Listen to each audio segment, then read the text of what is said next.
Hola a todos y bienvenidos a mi guardilla del escritor.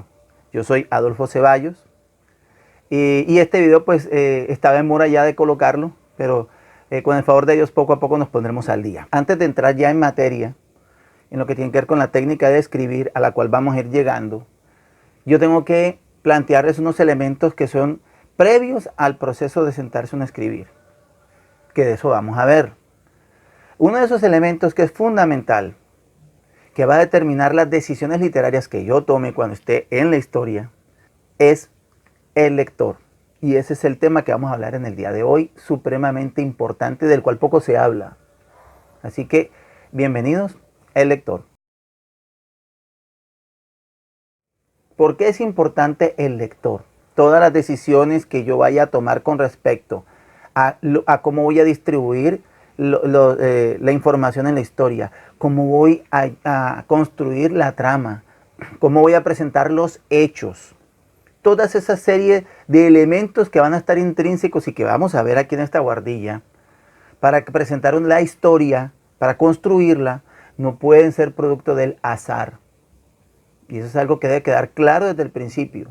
Hay un elemento del inconsciente, sí, y ese elemento del inconsciente se va a presentar, pero como veremos más adelante, después de que el inconsciente entra, viene el consciente, es decir, las decisiones racionales. Y esas decisiones racionales sobre la historia estarán basadas en qué, determinadas por quién o por qué, por el lector.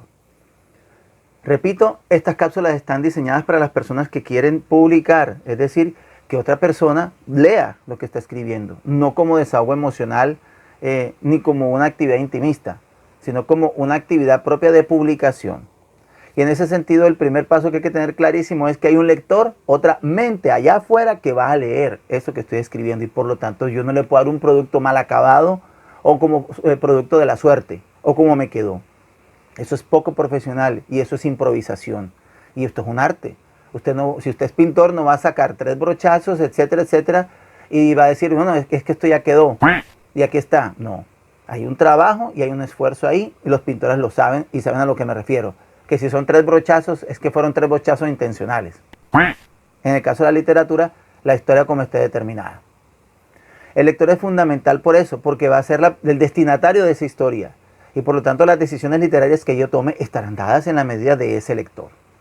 ¿Cuáles son los elementos que debo tener yo claros con el lector? 3 elementos fundamentales. El primer elemento fundamental es que el lector tácitamente tiene un convenio con el escritor, y es: yo como lector quiero ser seducido por usted, yo voy a apostar por usted y su historia, la voy a comprar y le voy a dedicar tiempo, de mi vida para leerla. Por lo tanto, yo quiero ser seducido por usted. Que me dé gusto leer esto que estoy leyendo, que sea interesante, que me llame la atención, que valga la pena leerla. Las técnicas de escritura nos van a permitir lograr esa seducción. Y obviamente eso no va a bastar, hay que retenerlo, seducido todo el tiempo hasta que se lea la última página. Segundo, el lector no solamente quiere ser seducido, el lector quiere ser sorprendido. Y en eso flaquean muchas veces los escritores que apenas están aprendiendo. Cómo yo me anticipo al lector y no al revés, que el lector se me anticipe a mí. Y que cuando vaya por la mitad de la historia del libro, pues ya sepa lo que va a pasar. Y lamentablemente esté confirmando lo que ya sabía. Y entonces llega un momento en que, ¿sabe qué comienza a hacer? A pasar las páginas y comienza a saltar las páginas. Y efectivamente, tal como él pensó, eso se acabó. Eso es un error gravísimo. Se ve mucho en las películas. Usted va por la mitad de la película o cierta parte, usted ya se va a acabar, dice usted. ¿Por qué? Porque ya se presume lo que va a ocurrir, y efectivamente así ocurre. Es lo que uno llama historias planas. ¿Sí se dan cuenta por qué no puede ser producto del azar? Entonces, primer elemento, el lector desea ser seducido. Segundo elemento, el lector quiere ser gratamente sorprendido. Y tercer elemento, el lector desea ser respetado por el escritor. El lector también tiene que participar, aportar su cuota en la historia a través de la lectura, de los aportes de su imaginación a lo que uno está transmitiendo a través de la historia. No puede esto estarle explicando a cada rato, llevándolo de la manito al lector, diciéndole, mire, es que esto es así, la explicación es esta, esto ocurre por esto y esto y esto, machacar con una explicación lo que ya se dijo en un diálogo o viceversa, y hace una cantidad de errores de subestimación del lector, porque el escritor está pensando, ¿será que el lector entendió lo que yo le quise decir? Bueno, como el lector de pronto es bobito y no entiende, pues yo se lo voy a machacar más adelante, en un diálogo o en una explicación, etcétera, etcétera, y eso no puede ser. Esos son los 3 elementos fundamentales: seducción, sorpresa y respeto.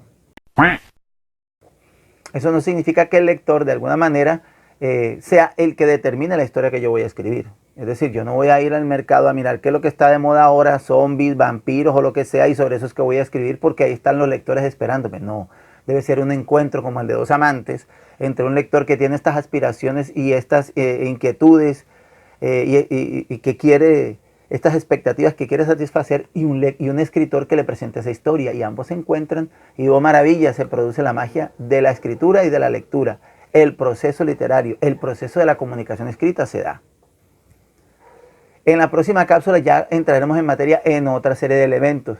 Por lo pronto tengan claro cuál es el público al que yo me estoy dirigiendo. Si es un público adulto, si es un lector que es joven o niño. Yo no puedo salir a un lector que es joven o niño con palabrotas o vulgaridades o tramas demasiado enrevesadas porque no lo va a entender. Entonces, ¿quién está ahí desfasado? ¿El lector o el escritor? ¿Si ven por qué no puede ser producto del azar? Aquí hay trabajo y disciplina, pero se puede, y sí se puede, con perseverancia y con disciplina y con esfuerzo. Bien, esto ha sido todo por hoy. Nos veremos en una próxima cápsula aquí, desde la Guardia del Escritor. Recuerden darle like y recomendar el canal. Muchas gracias.